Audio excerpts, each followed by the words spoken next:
कबीर साहिब की प्रिय संगत, जैसा कि आपने पीछे सुना था कि बंदी छोड़ कबीर साहब अपनी सब इच्छा से सतलोक से आकर एक प्रकाश में रूप में और लहर तारा तालाब के ऊपर एक कमल के फूल के ऊपर बच्चे के रूप में, नवजात शिशु के रूप में प्रकट हुए थे। कई भाइयों को जिनको कतई परमात्मा के बारे में ज्ञान नहीं, जान नहीं, वो इस बात को स्वीकार करने को तैयार नहीं होते। और जिसने परमात्मा की पूर्ण परिभाषा का ज्ञान है वो इसमें नकारा नहीं करा करता। परमात्मा की परिभाषा को जो जान जाता है कि वो के काम करा करे, फिर वो सब बात को जान लेता। और जब जिसके मन में जब तक न्यू रहेगी कि नहीं ऐसा नहीं हो सकता, ये असंभव है, इसको कोई नहीं बदल सकता, कर नहीं सकता, तो फिर वो परमात्मा के बारे में जानता नहीं। भक्ति पर जरूर लगा हुआ है पर उसको पूरा लाभ नहीं मिलेगा। एक भक्त भक्ति करता था, साधना भी कर रहा था, और दूसरा भक्त भी, संत भी अपनी साधना कर रहा था। एक दिन की बात है कि नारद जी ने, वैसे किसी भी को बना सकते हैं हम ये कलाकार, परंतु यहां क्योंकि पुरानी कथाएं हैं इनको उसी ढंग से लेना पड़ता है। नारद जी ने विष्णु भगवान से पूछा कि हे ईश्वर श्रेष्ठ, ये दो भक्त जो साधना कर रहे हैं इनमें कौन सा श्रेष्ठ है? तो विष्णु जी कहने लगे कि इस बात का निर्णय आप खुद कर लीजिए। अब कैसे? फिर भी आप बताओ तो सही। जो भक्त बहुत पहले से भक्ति पर लगा हुआ था 30-40 वर्ष से, और एक लगा था 2-3 वर्ष से, तो भगवान विष्णु जी कहते हैं कि जो यो बाद में लगा है ना भक्त, ये सर्वश्रेष्ठ है। शर्मनाला करनी, ये श्रेष्ठ भक्त है। अब नारद जी को संशय होता है कि हे प्रभुवर, यह तो जची नहीं बात है, ये इतनी बड़ी दाढ़ी बढ़ा रखी और बेचारे ने जो है ना तनमन गाड़ रखा, 40 साल से साधना कर रहा, और यो कल का बच्चा इससे श्रेष्ठ कैसे हो सकता है? कहने लगे आप परीक्षा ले लीजिए। अब नारद जी जाते हैं उन भक्तों के पास, दोनों के पास हाजिरी लगाते। 1 हफ्ता लगातार जाते रहे। एक दिन वो कुछ देर से आए तो वो जो भगत थे उनमें से प्रथम भगत, जो कि 40 वर्ष से बैठा हुआ संत था, वो कहने लगा कि भाई महाराज जी आप आज लेट क्यों हो गए, देर क्यों कर दी?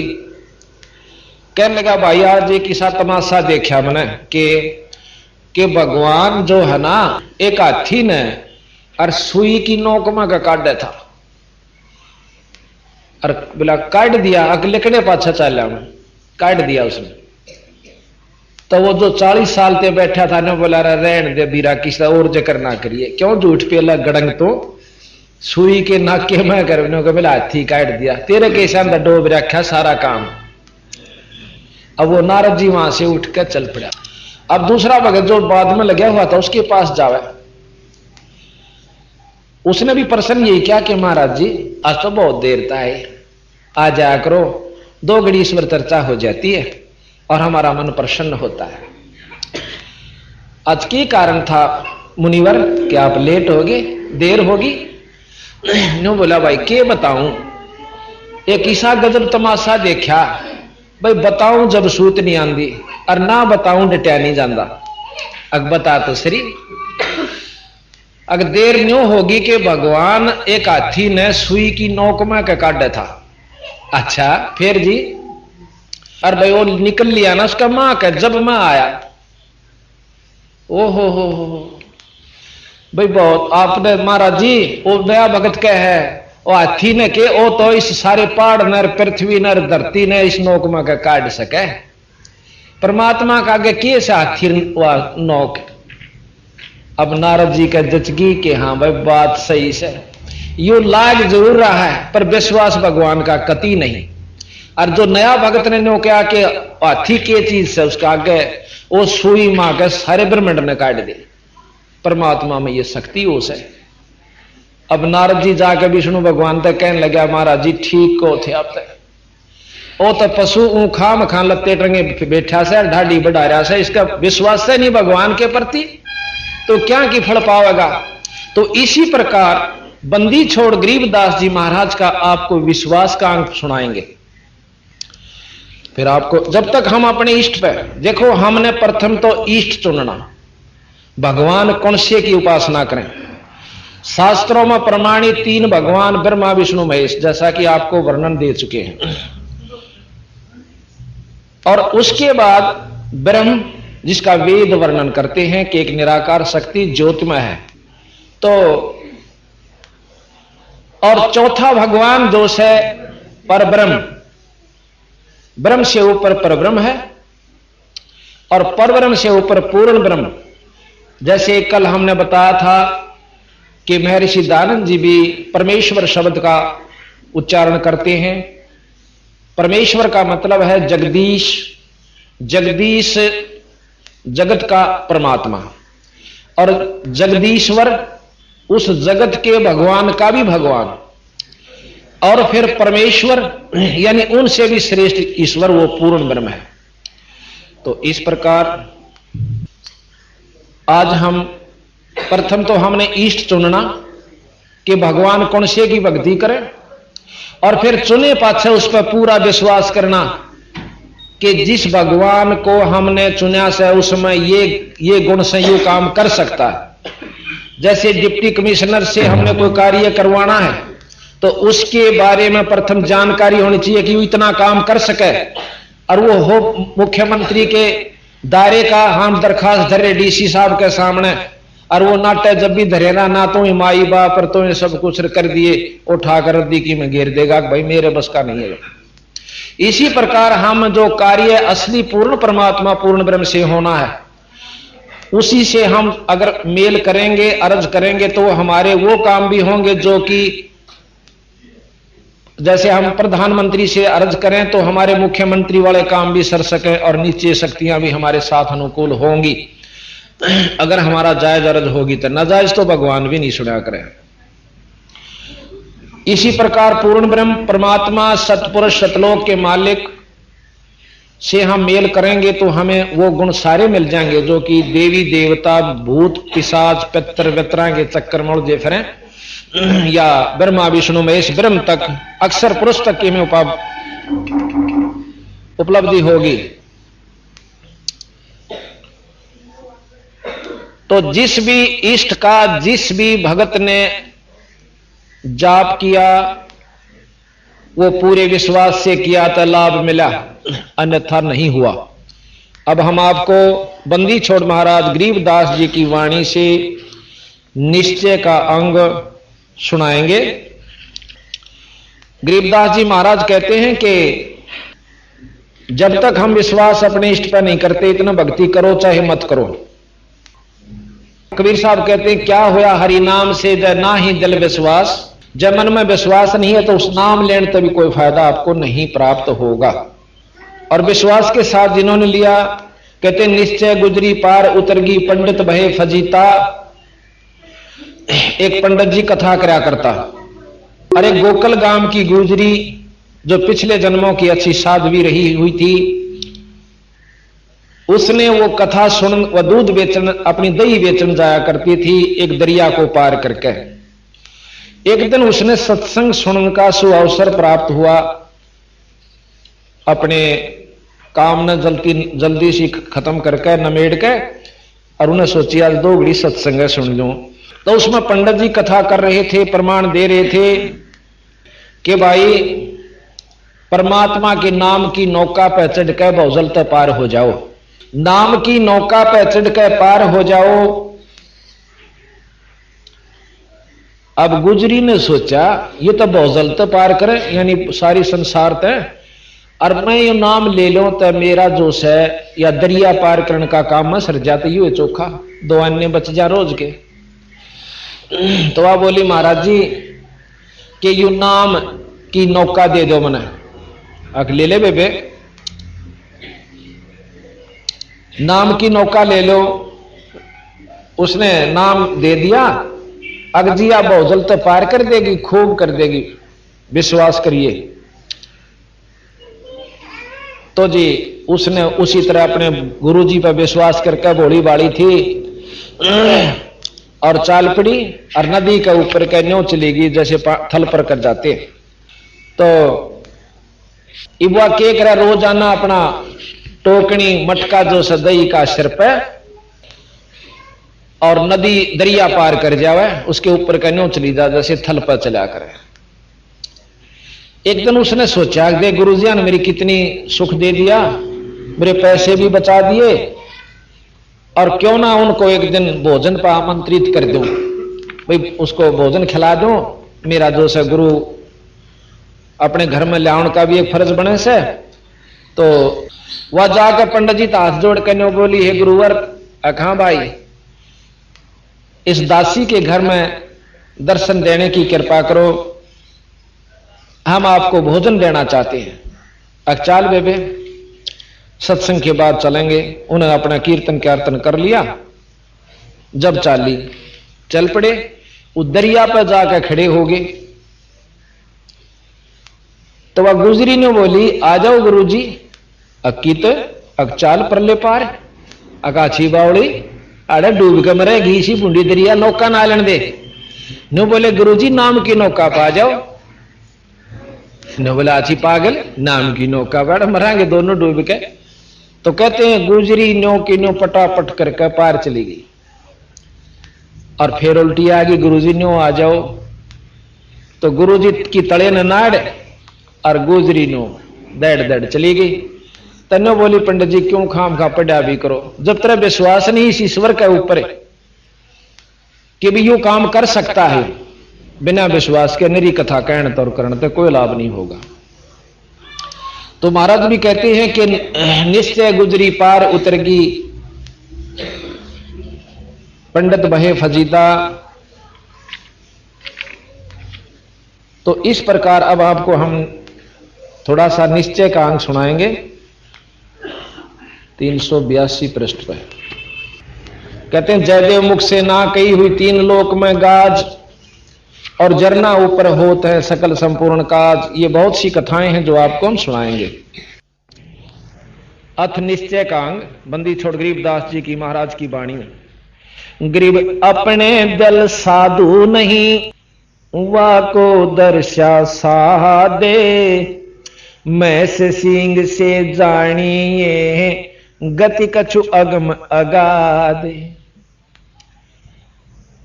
एक बार एक पाड़ी था, गौओं का पाड़ी, भैंस का भैंसों का गौओं का पाड़ी जाया करता था। और बाहर वाई सी एक मंदिर बना हुआ था, उस मंदिर में एक पंडित जी कथा किया करता था। वो पाड़ी जब भैंस जोड़ में बैठ जाती या बाहर बैठा देता उन पर छाया में, कुछ समय उस मंदिर में उस पंडित जी की कथा सुनने खातिर चला जाया करता था। और वो सुना करता था भगवान से बहुत काम सरें। कोई आकर माई कहती, भाई कहता मेरा यूं काम नहीं होता पंडित जी, तो न्यू कहा करता भाई भगवान का नाम ले ले, ठाकुर जी ले जाए। उसने तो अपना धंधा खोल रखा था, मेरा कैसा था कोई एक मूर्ति बना रखी थी पत्थर की, न्यू बोला ये सालग्राम ने ले जा, और ऊन ही दिखाया करता। उसने एक लाल कपड़े में लपेट के और उस माई या भाई ताई दे दिया करता कि रोज तो इसका भोग लगाइए, और भाई 15 मैदन मन ने बुलाइए जमान खातिर, और इतने रुपया दर्जा, इतनी ठाकुर जी की कीमत से, और या इतनी गुरु दक्षिणा, और ये ले जा। अब पाड़ी ने सोचा कि तो इतना दुखी से या भैंस कदे किसी के बाजरा में बढ़ जा है कि गऊ किसी जुआर में, और को पीटा है को छेता है, यू अच्छा पंगा पड़ेगा, तू भी ले लेने एक ठाकुर जी जहां तेरा भी काम सर जा, यू पाड़िए बन जा। मेरी मैस्या ने रोक दे, गौवा ने हिर लिया। एक दिन हाथ जोड़ कर ने बोला, पंडित जी कहाँ भाई, एक ठाकुर जी मन ने भी दे देने, के करेगा, अक बहुत दुखी हो रहा सु, मेरी भैंस ये गऊ इधर उधर भाग जा से और मैं तंग पा रहा सु, एक हाथ जोड़ कर प्रार्थना से मरा मन एक ठाकुर मन ने भी दे देने। अब उसने सोचा पंडित जी ने जब नाटेगा तो डले मारेगा, क्यों पाली को बद्दी भी हो से, और देगा तो ठाकुर की प्रतीत नहीं करे ना, इसने बेरा यू तो देखा देखी लगा हुआ। उन्होंने बोला भाई तड़के नहा धो का ये सुबह सुबह है और जब दे दूंगा। अनु बोला देख पंडित जी पीछे मेरे दुरस है कहना, अब तने बिना पीछा वाला ठाकुर दे दूंगा। बोला अच्छी बात। पंडित जी जंगल पानी होने गया था, तड़के एक भैंस का टूटा सींग ठा लिया और लिया के उसने लपेट कर लाल कपड़े तर नाले उसके लपेट कर धर लिया, पाली आंधे दे दूंगा। और पाली का तो लगन लाग रही, क्योंकि वो तो आत्मा से दुखी होकर मांग रहा था उस तो वस्तु। जाकर ने बोला पंडित जी के आ गया भाई, तो पाली पहुंचा, आ गया भाई, आ गया। पंडित जी बहुत दुखी सो, मन ठाकुर जी दे दे। अकले भाई देख एक काम करिए, इसने रोजाना रोटी मतलब भोग लगा के जब खाइए। अक महाराज जी भोग क्यों कर लाया करें कि ठाकुर जी ने पहला खवा के फिर खाया करें पाछे तय। बोला अच्छा महाराज। और लेकर ठाकुर जी ने और बोझ कर अपनी चादर में कदे को देखना ले दे के काख में और घर पहुंचा। हाँ फिर उन्होंने बोला अक महाराज जी यू तो छोटा सा से काम क्यों कर सारेगा कि यू बड़ा हो जाएगा फिर थोड़े दिन में। वो तो बंडावा था उसने डिगावा था बारे ने आगे थे, अभी थोड़े दिन में पूरा हो जाएगा और फिर तेरी गऊ गऊ हेर लिया करेगा। बोला अच्छा जी हाँ। पर इसने ने कहा भोग जरूर लांदा रही है। तो उसने जाकर के शाम ने अपनी भैंसा का जहां गऊ बांधा करता उसमें एक आड़ा सा होया कर पाड़िया का, उसमें अपने बर्तन वर्तन दरिया करता, वहां रख के एक आड़े में उसका लगा के एक पर्दा सा और ला के अपनी खिचड़ी रोटी जो मिली गला के कटोरे जिस भी साधन में दिया करते उसने, और वहां जा उसका मां धर के ने बोले ठाकुर जी भोग लगा लो। ठाकुर जी भोग लाइयो। उनने सोचा वो क्या खावा था, क्यों तो मैं इसका सींग, और वो काफी देर कहता रहा। उन्हें सोची यो तो बड़े बड़ा का रोटी खावस है और मेरी गरीब की ना खाता। रोन लाग गया। ने बोला महाराज जी ये भगवान मैं तो गरीब छू, ना तो दही ना पकौड़े, मन तो ये दो रोटी मिले से, ये महाराज जी ये रोटी खा लो। उन्होंने नहीं खाई। सुबह होगी उसने भी नहीं खाई, पाली ने भी नहीं खाई। अगला दिन भी बीत गया। तीसरा दिन न्यो बोला जी रोटी खा लो महाराज जी, और नहीं तो ले आज मैं अपनी आत्महत्या कर लूंगा। मेरे घर में और भगवान और भूखा।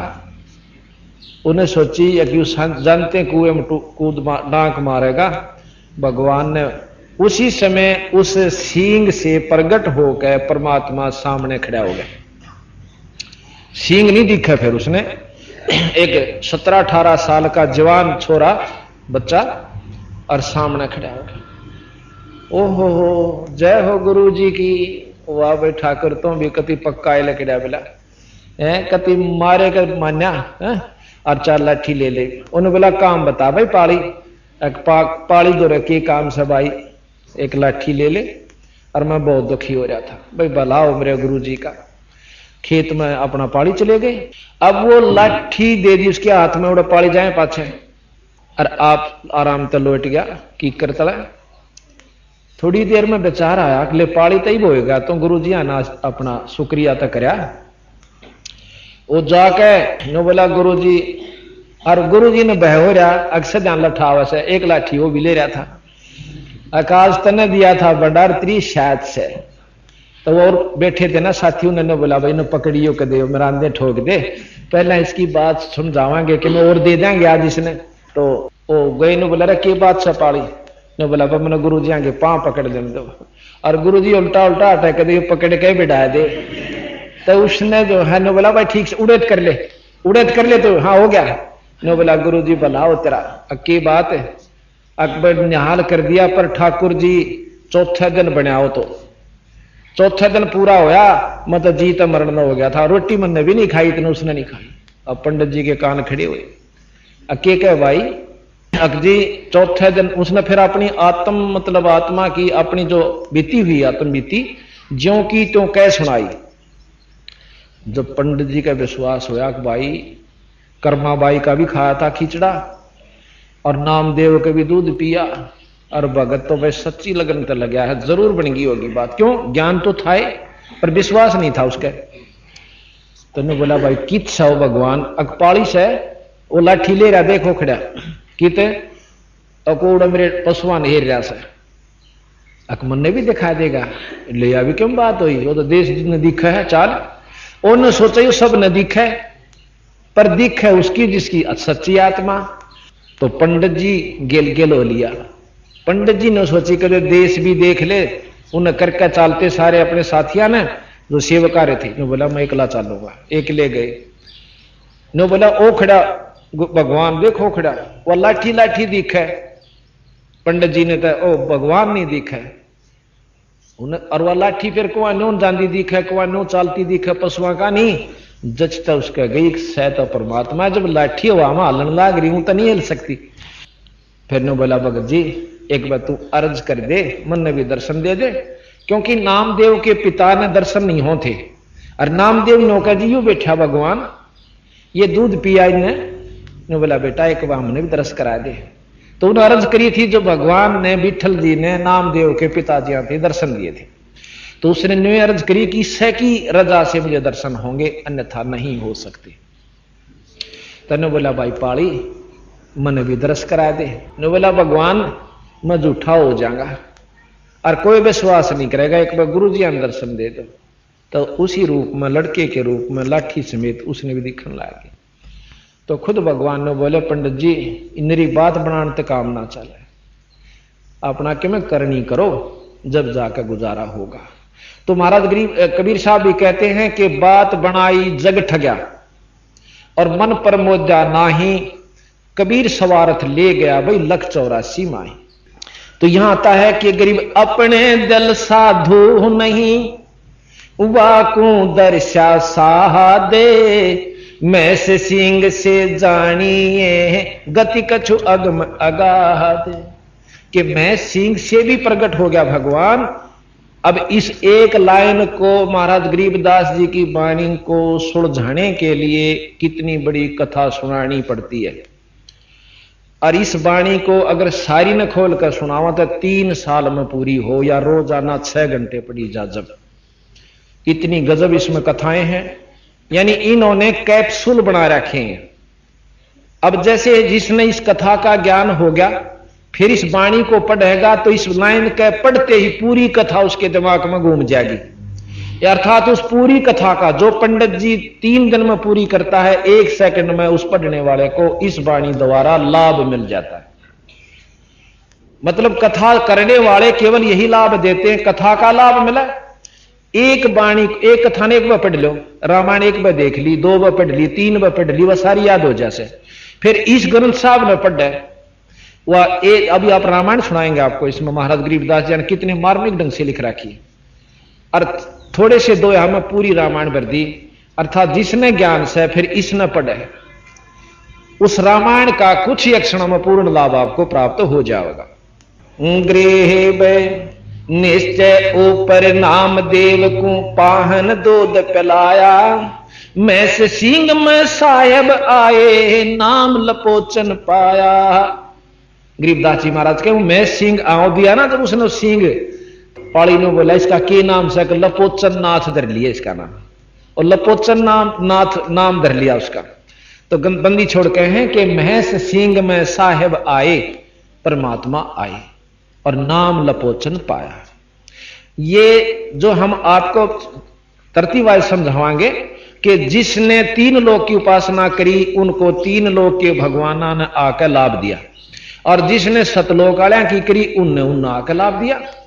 जिस इष्ट की जो उपासना करेगा उसका वही साथी होगा। अब कहते हैं कि निश्चय ऊपर नाम देव को पाहन दूध पिलाया, पाहन कहते हैं पत्थर को, दूध पिला दिया। ये भी कथा हम आपको सुनाना अवश्य समझेंगे, क्योंकि ये कथाएं एक बार जान लोगे तो बंदी छोड़ की वाणी को पढ़ने में आपको बहुत आसानी तथा सुविधा बनी रहेगी और आनंद आवेगा। फिर एक बार एक छिपी जाति के भक्त हुए हैं, वैसे संत जात नहीं लेते, परंतु जो फीत लादी एक बार वह उतर दी नहीं, और संता का जात नहीं होया करती, ना परमात्मा के घर में कोई जात मजहब है। 184 जात बताई से जो जीव जंतु बने हुए ये जाति है, मनुष्य एक जाति है। कर्म अनुसार हमने अपनी जातियां आप नाम दे रखा। तो नामदेव जी के पिताजी और माताजी ने एक दिन गांव जाना पड़ गया दूसरे किसी कामवश, और वो भी एक विठल नाम के परमात्मा की मूर्ति बना रखी है। वो विष्णु भगवान को विठल रूप में मानते हैं। उस विठल भगवान की मूर्ति बनाकर मिट्टी की एक आड़े में धर रखी थी। माता पिता रोज उसको भोग लगाकर 5-6 दूध पिया करते थे। ठाकुर जी को, विठल जी को दूध का भोग लगाया जाता था। एक दिन वह दोनों ने किसी कारणवश, क्यों पहला पैदल जाना होया करता, पैदल आना होया करता, 3-4 दिन जान में, 1-2 दिन जान में, 1-2 दिन आन में, 4-5 दिन उनके ऐसे लगने थे। तो अपने बच्चे नामदेव ने छोड़ के, बेटा न्यू करिए कि रोजाना ठाकुर जी को भोग लगाया करिए। और देखे रे ख्यास करके उन्हें सोची बच्चा है 10-12 साल का, कदे यो काना पे के ना टाल जा और ख्यास ना करे। तो ने बोला रे नामदेव, कहां पिताजी, तेने सुना कि नहीं? के पिताजी? कि इस ठाकुर जी ने दूध भोग ला के जब पाछे तू दूध पिए, कदे पाछे पानी प्रयोग करना, कदे भूल जा बेटा मारी सारी खुबात खो दे तू। अक नहीं पिताजी, पहले ठाकुर जी को पिलाऊंगा फिर पाछे पीऊंगा। अब उस बच्चे ने कभी देखा नहीं था कि भोग क्यों कर लागे से। उनके पिताजी जाया करते थे या माताजी स्नान करके स्वच्छ कपड़े पहन के दूध का कटोरा भर के मीठा करके और ठाकुर जी के पर्दे के पीछे बैठ जाया करते थे। लड़का अपने खेल में लग जाता, इतना जरूर देखता था। उसने ये विश्वास था कि माता पिता ठाकुर जी को दूध पिला का हमस है।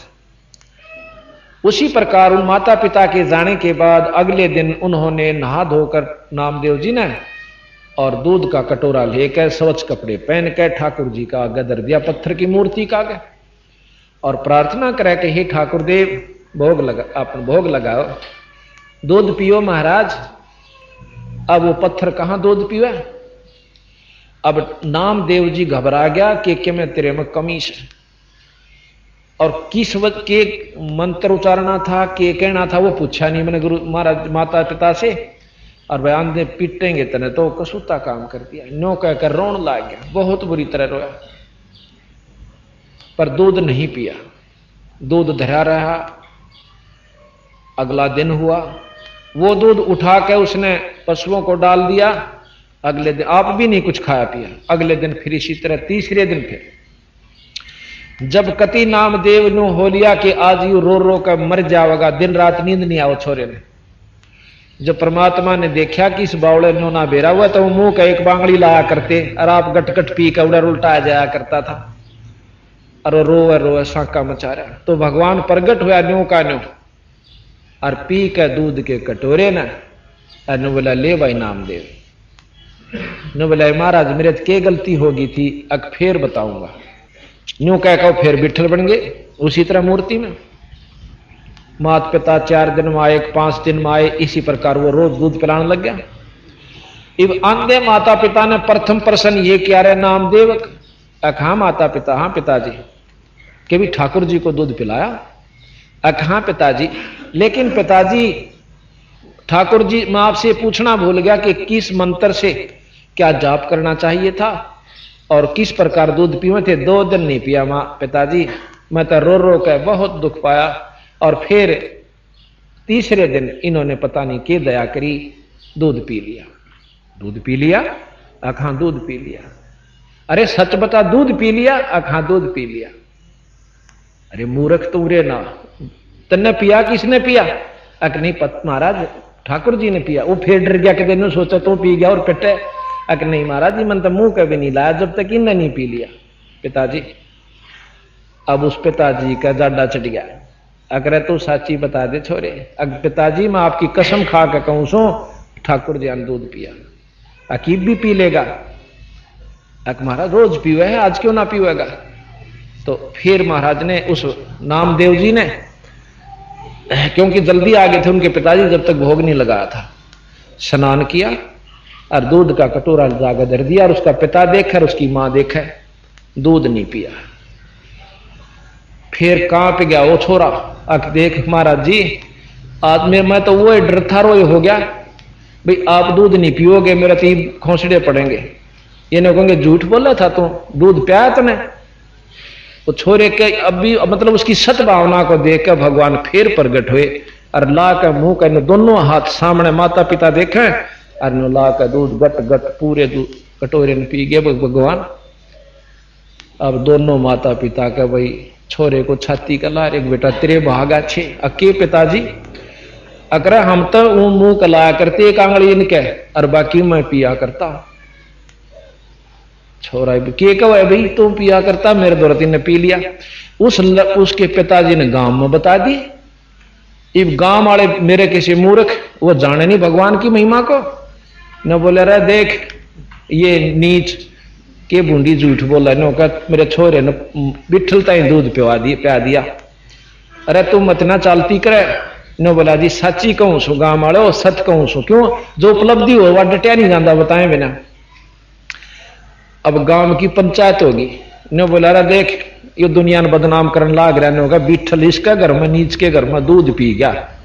तो उन्होंने पंचायत कर ली, सैकड़ों आदमी इकट्ठे हुए। नो बोला भाई किस कारण से हुई पंचायत, हम आपको बताते हैं। अक्की बात कि इसने झूठ बोली है नामदेव के पिता ने, के झूठ बोली कि विठल जिया को मेरे लड़के ने दूध पिला दिया। और भाई यो विठल जी ला रखे मूर्ति और यो दूध का कटोरा, और ये दोनों माता पिता बुला रखे ना, लड़का पुत्र पिता बुला रखे और ईद पे आकर दिखा दे, हम जान जाएंगे भाई दूध पिया दिया। नहीं तो तेरे को वह सजा दी जाएगी, घसीट घसीट का गांव के चौगरदर काला मुंह करा जाएगा थारा दोनों बाप बेटा का। अब नामदेव जी बैठा बैठा बैठा भीतर भीतर रोन लाग रहा कि हे बंदी छे परमात्मा या कोड को बदमोल ले ली। पिताजिया ने चलो जो कहा सो कहा। हाँ भाई खड़ा हो। नामदेव के पिताजी तो बोले क्या कह था तू। अजी मैं यूं कहूं था कि मेरे लड़के ने हमारे सामने विठल भगवान की मूर्ति को दूध पिला दिया पत्थर को, और उसमें परमात्मा प्रगट हुए। न्यू हाथ लकड़े बाहर मूर्ति के मुंह का ला के पी गए और सारे दांदरे पाड़े ही देखो रे यू के कवा। तो विठल अपने उसका नाम देव खड़ा हो से न्यू बोला गाम राम मेरे पिता का मजाक मत करो, ये जो कुछ हुआ मेरे सिवा अक प्या ईद देखा जब जाना तना अटा के उस पर्दे ने और दर का आ गया दूध। न्यू बोला है परमात्मा मैं बहुत नीच व्यक्ति हूं कि मैंने सबका आगे हिसाब की जो भ्रम फोड़ दिया सतगुरु परमात्मा। ईब आपकी लाज इस तुच्छ जीव की आपके हाथ, मेरी लाज आपके हाथ में सतगुरु परमात्मा। इतना कहा था कि सारी पंचायत के सामने काट के नो हाथ ठाक कटोरा गट गट पी गया। अब सारे पंचायत सतब रह जाती है, वहां को 200-300 आदमी सामने बैठे और खड़े हुए और देख रहे थे, और सबने नामदेव को छाती से लगा लिया। सब लड़के का ठाए ठाए फिरे, कहां तो काला मुंह करना था और सारे गांव में छोरे को गोदी ठाठा फिरे हमारा विठल जय हो नामदेव की, जय हो नामदेव की। तो ऐसा महाराज कहते हैं गरीब निश्चय ऊपर नामदेव को पाहन दूध पिलाया, मैं से सींग में साहेब आए नाम लपोचन पाया। ये गरीबदास जी की इतनी मार्मिक वाणी है, इसको समझने की जरूरत है बस। फिर क्या कहा, एक समय नामदेव जी, क्योंकि ये पिछले संस्कारी जीव थे नामदेव, पिछले हंस थे, युगा युगा भक्ति करते आ रहे थे। अब ये छोटे छोटे बच्चे हमारे उपदेशियों के, ये ओडड़ बच्चे ये पिछले संस्कारी हंस हैं। न इन बालका का रड़के काम केरा किद गजा में बैठ कर बारी न हो, छुट्टी होगी थी इनकी भी। टांग तड़वाओ क्या दारू पीन सीखो क्या बीड़ी के गुट मार छुट्टे मारो कि बैठ कर अनजान व्यक्तियों के पास क्या ताश खेलन सीखो क्या फिर रही थी आजकल टेलीविजन न कर रखा काम दिन रात वह देखो। तो ये पिछले जन्मों के संस्कारी हंस है, इसी वजह से पिछले काम सरया करें। तो एक बार नामदेव जी एक मंदिर के पास से गुजर रहे थे, उसमें आरती हो रही थी। नीचे आरती हो रही थी मंदिर में, और नामदेव जी ने सुना अब भगवान की स्तुति हो रही है। उस मंदिर के पास ही जाकर, क्यों नीच जाति वालों को अंदर नहीं बढ़न दिया जाया करता, पहले बाहर खड़े रहा करते थे, वो भी टुकड़ा लेने खातिर।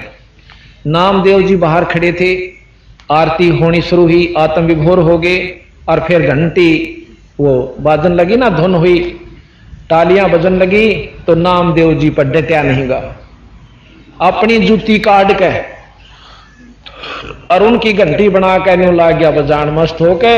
और इतना टूल गया कि जहां आरती स्तुति हो रही थी उन पंडित जिया के बीच में जा बढ़ा, और उन्हें देखा कि नीच जाति का हाथ में जूते पकड़ के उसकी बां और मंदिर के पाछे भगा दिया।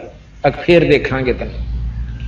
कहते हैं भगवान ने उस मंदिर का मुंह नामदेव की तरफ कर दिया, और पंडित जी पाछे घंटी बजाओ उसके पछले कान। फिर उन्हें देखा यू क्या हो गया, फिर जाकर उस बच्चे के पांव पकड़ लिए, और वहां से नामदेव जी उठकर डांक मारी। हक में कहां आ गया था, छलांग लगाई, कूद गया, जाता रहा। तो यहां महाराज कहते हैं ग्रीव निश्चय ही से देवल फेरा, देवल कहे मंदिर को, ग्रीव निश्चय ही से देवल फेरा, पूजो क्यों न पहारा, नाम देव दरवाजे बैठा, पंडित को पछवारा। नामदेव तो सामने बैठे और वो पंडित जी पछले काने खड़े, पिछवाड़ा पाछे ने। अच्छा फिर क्या हुआ, एक बार नामदेव की महिमा राजा ने सुन ली। अब एक ऐसा हिंदू है कि न्यू कहे वो बहुत चमत्कार दिखावा है, उसको बुला लिया कि भाई नामदेव तेरे भगवान में घनी शक्ति है, अगजी मेरा के भगवान तो आपका भी है, नाम मंत्र है, आप अल्लाह को हम राम कहें कोई फर्क नहीं, अब तेरे इस राम में घनी शक्ति है, अगजी शक्ति राम में होया करे। अच्छा तो बहुत आगे से आगे बोल रहा है, या गऊ काट दी इसको जिंदा कर दे। तो कहते हैं बंदी छोड़ गरीबदास जी महाराज के हम उस नामदेव जी की गऊ को जिंदा करने के लिए शब्द रूप में गए, यानी कबीर साहब। गरीबदास कबीर साहब एक शक्ति है, जैसे राम और कृष्ण विष्णु अवतार, इसी प्रकार कबीर साहब और गरीबदास जी सतपुरुष पूर्ण ब्रह्म के अवतार हैं। तो उसी समय वह मृतक गऊ जिंदा कर दी, और राजा ने नामदेव जी को के चरण छुए और अक्षमा याचना की। तो यहां कहते हैं ग्रीब निश्चय ही से गऊ जवाई, निश्चय बछरा चूहोंगे। गबन काट दी थी, दो टूक हो गए थे चार वहां के। ग्रीब दिशा दशंतर देश दिशंतर भक्ति गई है, फिर क्यों न लावो भूंगे। ग्रीब निश्चय ही से गौ जवाई, निश्चय बछरा चूहोंगे, देश दिशंतर भक्ति गई है, फिर क्यों न लावो भूंगे। अब हम आपको बंदी छोड़ कबीर साहब की महिमा सुनाएंगे कि पूर्ण परमात्मा के जो गुण होया करें वो कबीर साहब में विद्यमान थे। एक समय की बात है, कबीर साहब के दो शिष्य हुए, एक परिवार, क्योंकि 64 लाख शिष्य थे वैसे तो कबीर साहब की चमत्कार देख कर उस समय 64 लाख चेले हो गए थे, हिंदू और मुसलमान दोनों धर्मों के। तो एक मनियार था सम्मन नाम का वो, और उसकी एक पत्नी थी जिसका नाम था नेकी, और एक उनका लड़का था सेऊ। एक दिन कबीर साहब ने एक कमाल नाम का जो शिष्य था उसके भ्रम को दूर करने के लिए, क्योंकि वो अपने मन में न सोचा करता कि तेरे जितना कबीर साहब का सेवक है नहीं, मैं बहुत सेवा करता हूं। इस भ्रम को दूर करने के लिए और साथ में न दिखाण की खातिर के भक्ता के घर दूर होया करें, भक्ति के घर बहुत दूर से बिरा। तो उसने एक शेख फरीद नाम के संत, आपने सुना होगा, बहुत बड़े तपस्वी हुए मुसलमान उसके अंदर धर्म में। अब थोड़ी सी इन बातों को पूर्ण विवरण लेकर चलांगे तो यह स्टोरी पूरी जुड़ेगी कहानी, अन्यथा कच्चेपन में रह जाओगे, क्योंकि हमने तो सारा जानकारी हो चुकी है और हम जल्दी भी कर देते हैं कई बार के इस उद्देश्य से कि इन संगत ने कई बार सुन रखी है। लेकिन आज नई संगत आने की वजह से हम उसी ढंग से चल रहे हैं, जैसे ABCD पढ़ा कर बालक ने पहली से लेकर आखिर तक। शेख फरीद नाम के एक मुसलमान संत हुए, उनके बचपन में लगन थी, क्योंकि पिछले संस्कार बस ही इसका लगन लगे। आप जो आज सत्संग में आए हो वैसे नहीं आगे कदे कोई नो सोच रहा हो कि हम आगे नहीं, आपके अच्छे संस्कार लाए हैं, यहाँ पर वैसे नहीं आ सकते, यहां कभी भी नहीं आ सकते। हमने गारंटी देकर कह सकता हूं, जिसके माड़े भाग से इसमें बढ़ नहीं सकता, और बल्कि बाहर से नो कह चला जाएगा कि ये पाखंड जगह जगह होने लग गए सत्संग वाले अपनी होशियारी के कारण। तो छोटा सा बच्चा था शेख फरीद, वो बहुत शरारती था, बच्चा क्यों लाने ले आता। उसकी मां ने सोची कि इसने ऐसा काम क्यों ना ला दो, इसका कर्म भी बने और आदत भी माड़ी छूटे। नो बोला बेटा, उसकी मां कहे से कि बेटा तू नमाज कर लिया कर। के करूं मां, क्यों नमाज क्यों कर लूं, के देगा मन, के मिलेगा नमाज से। वो खजूर बहुत खाया करता, अल्लाह तुझे खजूर देगा बेटा। खजूर देगा, साची मां दे कहते झूठ बोलती हो तो ना बेटा अल्लाह खजूर देगा।